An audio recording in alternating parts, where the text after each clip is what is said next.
Hoy día casi todo el mundo sabe que la materia está compuesta por átomos.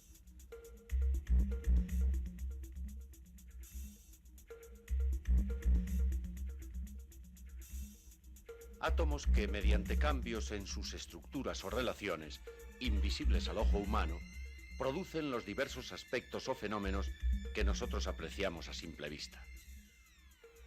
Estos cambios pueden ser simples, de poca trascendencia, pero también pueden ser enormemente fuertes y violentos.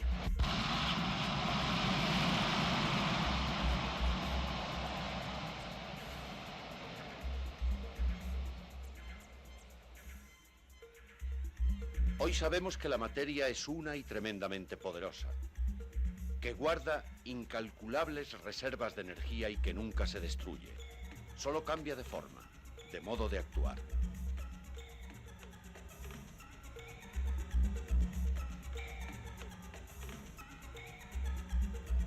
La química actual estudia las relaciones y transformaciones que experimentan los cuerpos. Crea nuevos compuestos operando sobre los constituyentes básicos y las estructuras de los átomos. Opera en estrecha colaboración con la física y otras disciplinas. Y en sus estudios sobre la realidad, en su más reducida dimensión, utiliza enormes cantidades de material de investigación.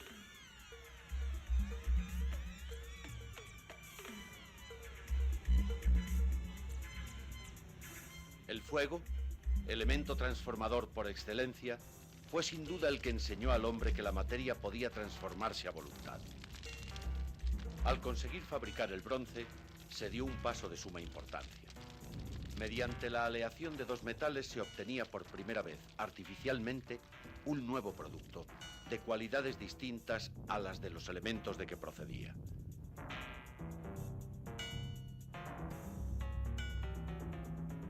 La metalurgia, como proceso creador, iba a estar desde entonces muy a menudo ligada a los principales avances de la especie humana.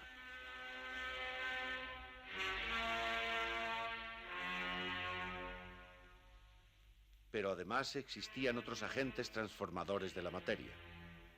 Hace 8000 años ya se conocía en Egipto la preparación de la cerveza a base de levadura fermentada. Sabían fabricar diversas clases de vidrio. Se conocía un buen número de colorantes y el modo químico de obtenerlos. Las técnicas de momificación también suponían densos conocimientos en química experimental. Sin embargo, en todo el mundo antiguo seguía faltando la teoría, la explicación racional de los porqués de las transformaciones materiales.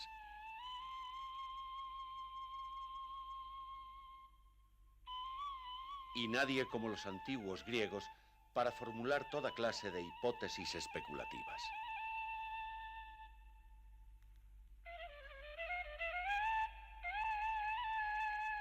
No se sabe cómo ni por qué, pero los antiguos filósofos y físicos tenían un concepto muy similar al que la ciencia moderna posee sobre la materia.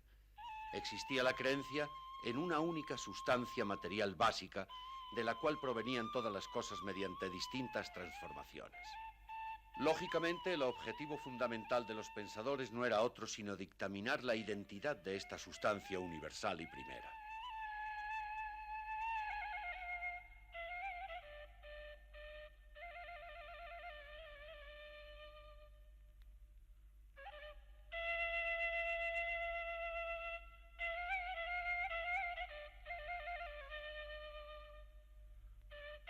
Tales de Mileto afirmó que era el agua, siempre en continua transformación y capaz de existir en estado líquido, sólido o de vapor, lo más cercano a lo indeterminado y la fuente de vida. Su contemporáneo Axímenes se inclinó por el aire. Todas las cosas no eran sino distintos grados de condensación del aire. Heráclito propuso el fuego, siempre cambiante y potencialmente en el interior de todas las cosas, presto a hacerse presente por medio de la combustión. Empédocles, conociendo estas tres teorías, introduce un cuarto elemento, la tierra, y afirmó que todas las cosas del mundo provenían de las distintas combinaciones de aire, tierra, agua y fuego. Esta concepción de los cuatro elementos estuvo vigente en el mundo hasta hace pocos siglos. Y de nada sirvió que otro griego importante, Demócrito, en un alarde de especulación afirmara que la auténtica composición de la materia consistía en los átomos, últimas partículas indivisibles de las cuales existían varios tipos. Desde aquellos siglos hasta hace unos 200 años, los grandes avances en el conocimiento de la materia vinieron siempre de la mano de la alquimia.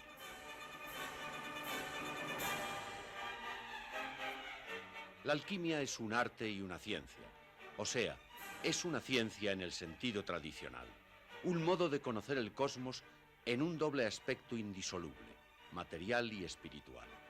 El universo visible, la materia, posee una fundamental unidad. Por lo tanto, se deduce que es posible la transformación de un elemento material en otro siempre que se den las adecuadas condiciones.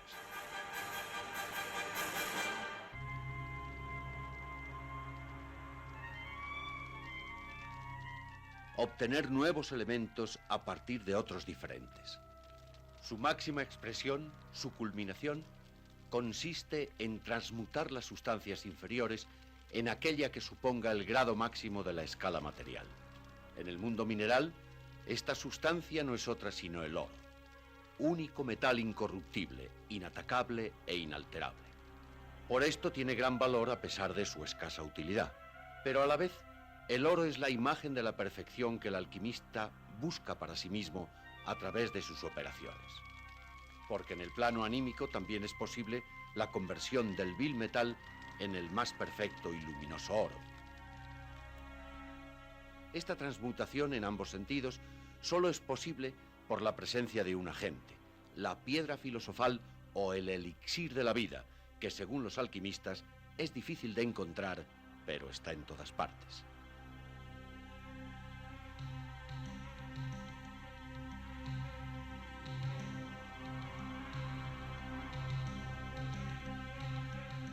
El mundo árabe sintonizó plenamente con esta ciencia mística, que conoció muy pronto en Siria y Alejandría y que encajaba de lleno con las líneas maestras del pensamiento islámico.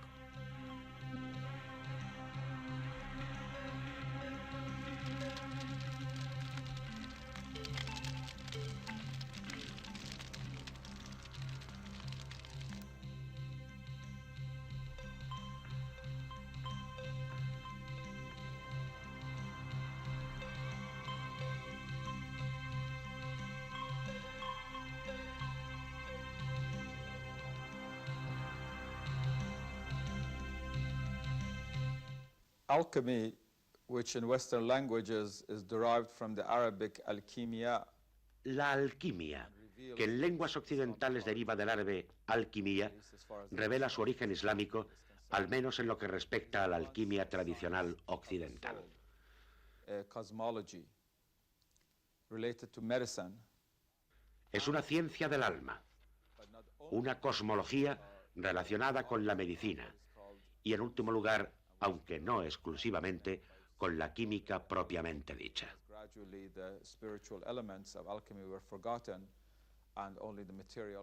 Esta química deriva de aquella alquimia, pero los elementos espirituales fueron olvidados gradualmente y solo perduró su parte material. La alquimia islámica nació de fuentes alejandrinas y muy posiblemente de fuentes chinas. Se desarrolló muy pronto en la historia del Islam y está relacionada con el nombre de uno de los pilares del sufismo, a la vez sexto imán del chiismo, el imán Jafar al-Sadiq, cuyo discípulo, el famoso y casi mítico, aunque por supuesto fue una figura histórica, Jabir ibn Hayyan, está considerado como fundador de la alquimia islámica. Esta ciencia evolucionó en varias direcciones. Construyó toda una teoría de la estructura de la materia y de las relaciones entre la materia y sus diversas transformaciones. Desarrolló asimismo técnicas de laboratorio, profundizó sobre los colores y las sustancias, haciéndoles jugar un importante papel en el arte islámico. Pero sobre todo, la alquimia es una ciencia del alma que se incorporó al sufismo y a otros métodos espirituales del misticismo islámico. De este modo, encontró su lugar permanente en el universo espiritual del Islam, a la vez que contribuyó a la ciencia de la química como producto secundario.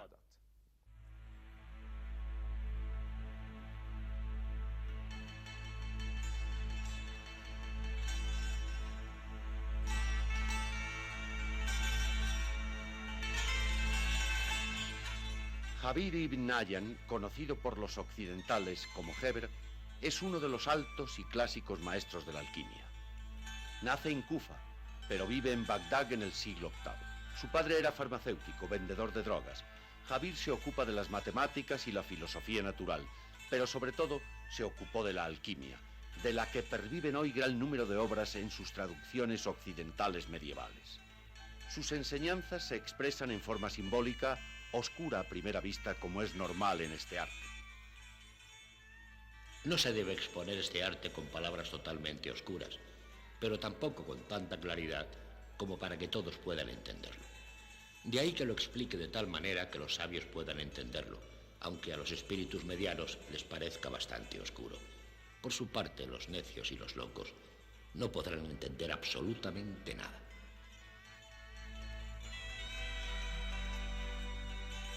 Jabir, como todos los alquimistas clásicos, cree que las dos sustancias minerales básicas son el azufre y el mercurio, que además representan a los dos principios básicos de la naturaleza, lo masculino y lo femenino. Los demás metales surgen de las distintas proporciones en que se combinan estos dos elementos.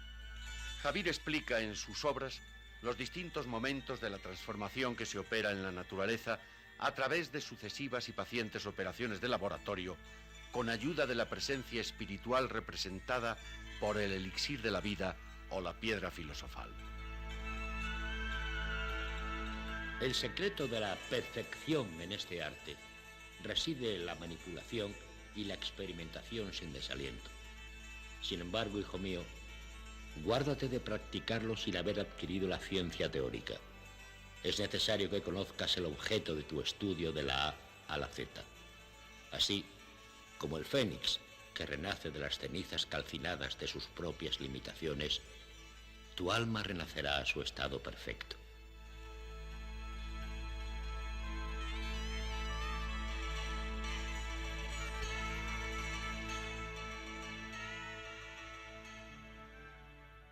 En el aspecto más concreto de su ciencia, Jabir ibn Hayyan nos dejó hallazgos tan importantes como el ácido sulfúrico, el agua regia, el ácido nítrico, el acético y el arsénico, describiendo además un buen número de operaciones, procesos y aparatos de laboratorio.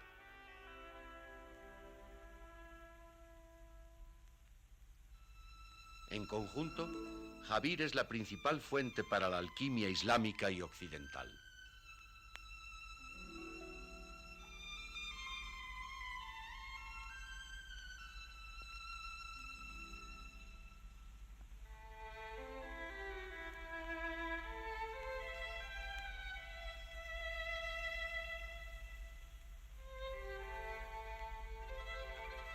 Sin embargo, el padre de la química como tal ciencia experimental y netamente racional es el célebre médico del siglo IX, Al-Razi. En su obra El secreto de los secretos sigue a Jabir, pero en ella no existen rastros de misticismos o alegorías, solo expone hechos experimentales. Describe y clasifica las sustancias y aparatos que utiliza, indica el modo de preparación de los elixires, fermentos o catalizadores de las transmutaciones deseadas. En sus 12 libros sobre alquimia, trata también sobre el uso de las sustancias químicas en medicina. Fue el primero en aislar el alcohol y usarlo con fines médicos. Son muy numerosos los alquimistas islámicos posteriores, y los hay de las dos tendencias, espiritualistas y experimentales. Ibn Basilla, Ibn Umayya e Ibn Muskuya, alquimistas tradicionales. Los españoles Al-Mahriti de Madrid y Al-Hayani. En Oriente, Al-Kati y Abul Qasim al-Iraqi. En el Magreb, Al-Buni, y entre los turcos, Ali-Bek al-Izniki.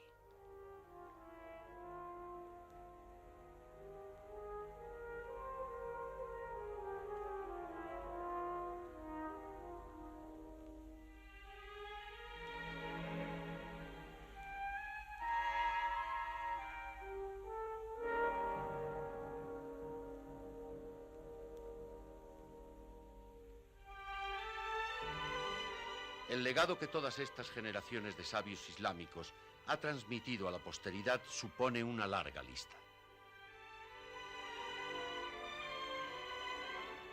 Crearon los precedentes del laboratorio químico moderno inventando una gran cantidad de procesos útiles de experimentación.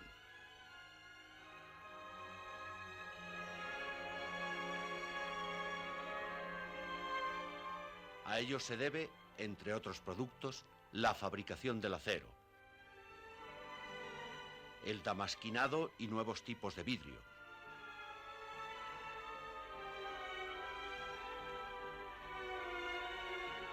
diversos ácidos, alcoholes y sales, barnices impermeables y jabones,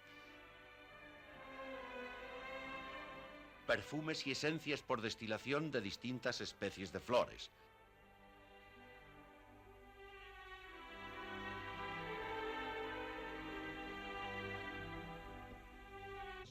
y una extensa gama de tintas y colores.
En su aspecto espiritual, anímico o psicológico, el modo alquímico de contemplar la realidad está plasmado ya para siempre en casi todas las manifestaciones artísticas y culturales del Islam.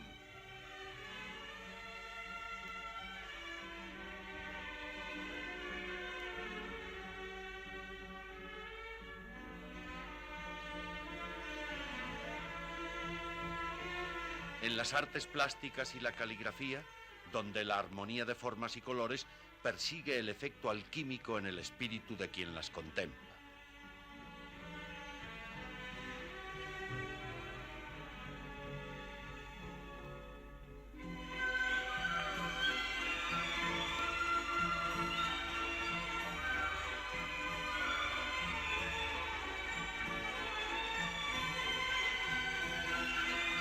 En la música, la poesía, la arquitectura, la materia se ennoblece como portadora que es de un sentido trascendente, superior a todas las formas posibles de cambio y transformación.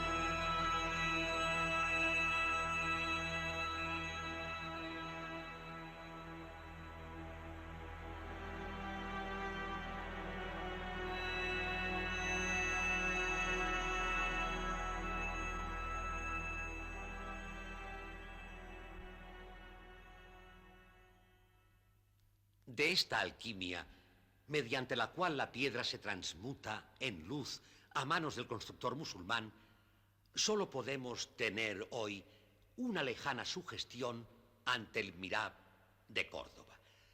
Cuando la luz en un proyector, distinta de aquella claridad más suave que esparcían las 100 antiguas lámparas, vuelve los colores tan transparentes que parecen iluminados desde su interior como si se tratara de una vidriera.